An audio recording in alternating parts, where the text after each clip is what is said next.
Good morning everyone. Now we are going to discussing about operating the bank account.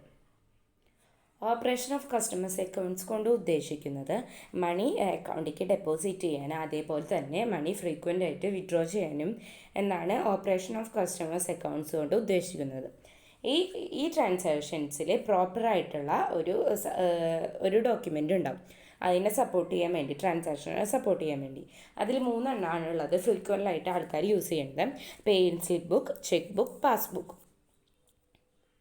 Pay in slip book എന്ന് പറയുന്നത് ഇതൊരു ബുക്കാണ്. ഇതിൽ printed ആയിട്ടുള്ള slips ആണ് ഉണ്ടാകുക. ഈ ബുക്ക് കസ്റ്റമേഴ്സിനെ, അതായത് ബാങ്കേഴ്സ് കസ്റ്റമേഴ്സിനെ സപ്ലൈ ചെയ്യും.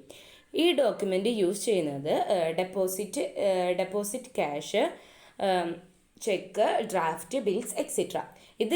ഇത് ഇൻഫർമേഷൻസ് ഉണ്ടാവും. അതായത് date of the deposit, name, account number ഒക്കെയാണ് ഈ ഇൻഫർമേഷൻസ് ഉൾപ്പെടുക. ഇത് കസ്റ്റമേഴ്സിൻ്റെ ഫ്യൂച്ചർ റെഫറൻസിനെ നന്നായി ഹെൽപ്പ് ചെയ്യുന്നുണ്ട്. The second one is check book എന്ന് പറയുന്നത് അക്കൗണ്ട് ഓപ്പറേറ്റ് ചെയ്യാനാണ് കസ്റ്റമേഴ്സിന് ചെക്ക് ബുക്ക് പ്രൊവൈഡ് ചെയ്യുക. ബാങ്കേഴ്സ് കസ്റ്റമേഴ്സിന് ചെക്ക് ബുക്ക് പ്രൊവൈഡ് ചെയ്യാം. അതിൽ 10 to 20 പേജസ് ഉണ്ടാവും. ഈ പേജസിന് ചെക്ക് ലീവ്സ് എന്നാണ് പറയുക. ചെക്ക് ബുക്ക് യൂസ് ചെയ്യുന്നത് കറൻറ്റ് ആൻഡ് സേവിങ്സ് അക്കൗണ്ടിൽ നിന്ന് മണി വിഡ്രോ ചെയ്യാനാണ് ചെക്ക് ബുക്ക് യൂസ് ചെയ്യുന്നത്. In such case, the customers are required to produce their passbooks also along with withdrawal slip.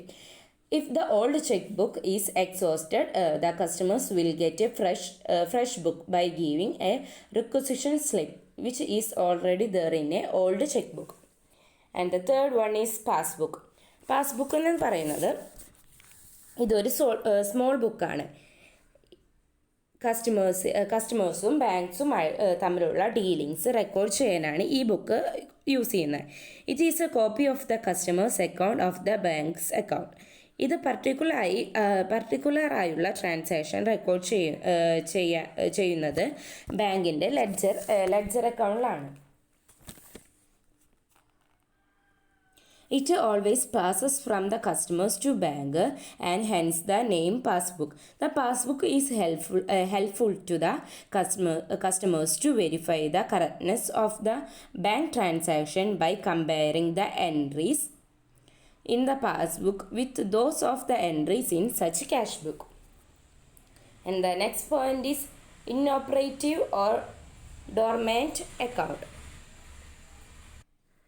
Inoperative bank account എന്ന് പറയുന്നത് ആ bank account not functioning and non functioning bank account continuously 2 years, അതായത് 2 വർഷത്തിൽ കൂടുതൽ 2 വർഷമായിട്ട് ആ bank അക്കൗണ്ടിൽ ഒരു ട്രാൻസാക്ഷൻസും ഒന്നും നടക്കണില്ലെങ്കിൽ അതിന് ഇന്നോപ്പറേറ്റീവ് അക്കൗണ്ട് എന്നാണ് പറയുക. അപ്പം ഈ ഒരു ഇയറായിട്ട് ഒരു ട്രാൻസാക്ഷൻസും ആ ബാങ്കിൽ നടക്കണില്ല. അപ്പോൾ ഈ ബാങ്കേഴ്സ് ആ ബാങ്ക് ഹോൾഡറിനെ വിളിക്കും. ആ ബാങ്ക് ഹോൾഡേഴ്സ് അല്ലെങ്കിൽ ബാങ്ക് ഹോൾഡർ നോമിനീനെ വിളിക്കും. In case of no reply, the bank will send intimation of account holder 2 or 3 months prior to treating his inactivate account. It is called inoperative or dormant account. The next point is fixed deposit. നമുക്കറിയാം എന്താണ് fixed deposit അല്ലെങ്കിൽ FD. Fixed deposit is a financial instrument provided by bankers which provides investors a higher rate of interest than a regular saving account. Until the given a maturity date, it may or may not require the creation of separate account. Fixed deposits accounts are more suitable for small investors who prefer to invest their money in safe bank deposit rather than in investing in risky industrial venture.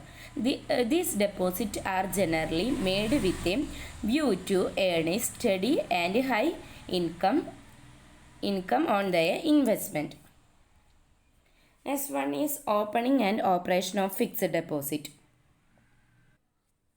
FD തുടങ്ങണമെങ്കിൽ deposit ഒരു application fill ചെയ്യണം. He is also required to give his specimen signature after the above formalities are over. The banker should ask for the deposit. Next one is a fixed deposit receipt. It is a half-page document that the bank gives the investors. These documents acts a proof of investment. It contains important information like investors' names, account details, and FD details. Then next one is advantage of fixed deposit. The first point is the money is deposited by a depositor will be safe in the hands of the bankers. The second point is depositor get high rate of interest. Third point is it guarantees a high as well as steady income to depositor. The fourth point is the procedures for opening a fixed deposit are rather simple. No introduction is needed to make a deposit. The fifth point is depositor can avail loan against fixed deposit in case of financial difficulties. Already നമ്മൾ fixed ഡെപ്പോസിറ്റിൽ ആണ് amount deposit ചെയ്യുന്നതെങ്കിൽ ഈ deposit ചെയ്തത് ആ വർഷം കഴിഞ്ഞിട്ടും deposit ആ amount തിരിച്ചു വാങ്ങിച്ചിട്ടില്ലെങ്കിൽ എന്ത് ചെയ്യും അതിൻ്റെ ഇൻട്രസ്റ്റ് എങ്ങനെയാണെന്നാണ് ഇതിൽ പ്രൊവൈഡ് ചെയ്യുന്നത്. ഒരു പീരീഡ് കഴിഞ്ഞാണ് ഡെപ്പോസിറ്റ് ബാങ്കിൽ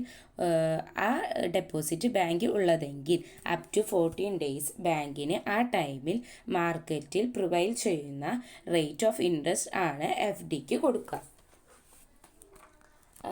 if the overdue period exceed 14 days 14 ഡേയ്സും കഴിഞ്ഞിട്ടുള്ള പീരീഡ് ആണെങ്കിൽ the deposit should be treated like a term deposit and banks may prescribe their own interest rate for the overdue period. The next point is payment before due date. The next point is payment before due date. അതായത് ഇതിൽ പറയുന്ന due ഡേറ്റിന് മുന്നേയാണ് നമുക്ക് amount ആവശ്യമെങ്കിൽ banker തരണമെങ്കിൽ lower rate of interest മാത്രമേ bank തരുള്ളൂ. Normally bank കുറയ്ക്കുന്ന ഇൻട്രസ്റ്റ് എന്ന് പറയുന്നത് 1% ആവും. Generally, customers are eligible to get only lower rate of interest on such deposit. Banks normally reduce the interest rate by 1%. The next point is loan against security of fixed deposit. Loan against the security of fixed deposit എന്ന് പറയുന്നത് fixed ഡെപ്പോസിറ്റിനെ security ആക്കി വെച്ചുകൊണ്ട് നമുക്ക് loan എടുക്കാൻ സാധിക്കും. ആ FD റെസിപ്റ്റിൻ്റെ സെക്യൂരിറ്റിയിലും ബാങ്കർക്ക് ആ FDയിലുള്ള 75% വരെയും ലോൺ പ്രൊവൈഡ് ചെയ്യാൻ കഴിയും. Banker can give given loans up to 75% of fixed deposit against the security of fixed deposit receipt. In such case, they charge a higher rate of interest than allowed on deposit. ഡെപ്പോസിറ്റിനേക്കാൾ allow ചെയ്തതിനേക്കാൾ interest കൂടുതൽ charge allow ചെയ്യും ചില കേസുകളിൽ. The next one is fixed deposit in joint names. Fixed deposit in joint names. 2-3 ആളുകൾ ചേർന്ന് jointly ആണെങ്കിൽ banker should be careful with regard to its repayment. ഒരാൾക്ക് മാത്രമേ ക്യാഷ് കൊടുക്കാൻ പാടില്ല, എല്ലാവർക്കും ക്യാഷ് കൊടുക്കണം. ഒരു ജോയിൻ്റ് ഡെപ്പോസിറ്റ് എമൗണ്ട് ചോദിക്കുകയാണെങ്കിൽ കാലാവധിക്ക് മുമ്പേ അതിൽ ഉള്ള ആൾക്കാരുടെ കോൺസെൻറ്റ് കിട്ടിയതിന് ശേഷം മാത്രമേ ഉള്ള റീപേയ്മെൻറ്റ് നടത്താൻ പാടുള്ളൂ. If one of the joint deposit request the banker for the repayment of fixed deposit before the due date, the banker should repay it only after obtaining the consent of the joint deposit. The next one is payment on maturity. Maturity ടൈമിൽ payment നടത്താനാണ് payment on maturity എന്നുകൊണ്ട് ഉദ്ദേശിക്കുന്നത്. The bank has an obligation to repay the fixed deposit when the customers produce the fixed deposit receipt after expire of stipulated period. അതായത് stipulated period കഴിഞ്ഞ് FD റെസിപ്റ്റുമായി customer വന്ന produce ബാങ്കറിൻ്റെ obligation ആണ് ആ ടൈമിൽ ആ amount repayment ചെയ്യുക എന്നുള്ളത്. Where the deposit receipt has been lost, the banker cannot avoid the payment. He can ask for a indemnity with proper security or guarantee from the customers. അതായത് കസ്റ്റമേഴ്സിന് ആ receipt നഷ്ടപ്പെട്ടാൽ പോലും ഡ്യൂപ്ലിക്കേറ്റ് റെസിപ്റ്റ് പ്രൊവൈഡ് ചെയ്യുന്നതല്ലാതെ റീപേയ്മെൻറ്റ് ഒരിക്കലും കൊടുക്കാൻ സാധിക്കില്ല.